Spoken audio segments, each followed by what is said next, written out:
এদিকে এনবিআরকে দুই ভাগ করে যে অধ্যাদেশ জারি হয়েছে তা বাতিলের দাবিতে 3 দিনের কলম বিরতির ডাক দিয়েছে এনবিআর সংস্কার ঐক্য পরিষদ।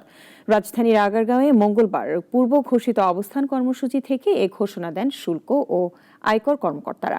তারা বলেন, দেশের সব করাঞ্চল, ভ্যাট কমিশনারেট ও শুল্ক স্টেশন সহ এনবিআরের সব দপ্তরে এ কর্মসূচি পালন করা হবে। ফারাক্কাবাদ, যার নামেই আছে দীর্ঘশ্বাস, সংকট আর নদী হারানোর বেদনা। আজ রাজধানীতে মাওলানা ভাসানী ফারাক্কা লং মার্চের স্মরণে বিএনপি নেতারা বলেছেন, ভারতের পানি আগ্রাসনের শিকার বাংলাদেশ। আর শুধু ফারাক্কার পানি নয়, মানবিক করিডোর নিয়েও দেশকে অন্ধকারে রেখেছে সরকার।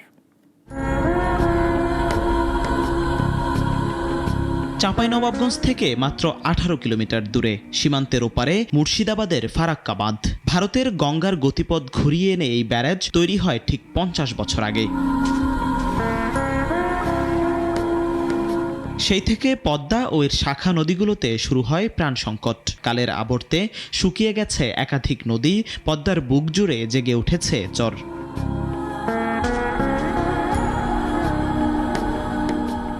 এই বাস্তবতায় নতুন করে উচ্চারিত হচ্ছে ভাসানীর লং মার্চের দাবি। আর ফারাক্কা ইস্যুকে ঘিরে ক্ষোভ প্রকাশ করলেন বিএনপি।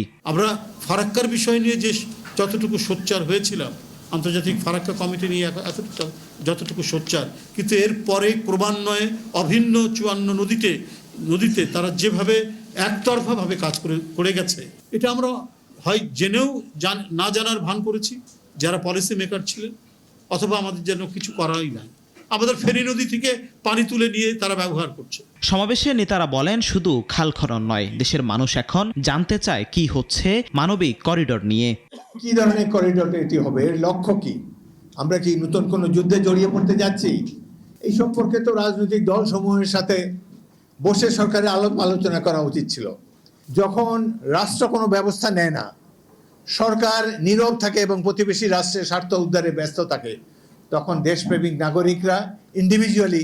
ফারাক্কা ইস্যুতে দশকের পর দশক কেটে গেলেও রাজনৈতিক মন্তব্য ছাড়া মেলেনি কোনো স্থায়ী সমাধান। যে বৃহৎ গঙ্গা নদীর উপরে যে পানি বন্টন চুক্তি হবে, সেখানে যেন জিহাদুল ইসলাম, নাগরিক, একটি গ্যারান্টি ক্লজ এবং আরবিট্রেশন ক্লজ থাকে।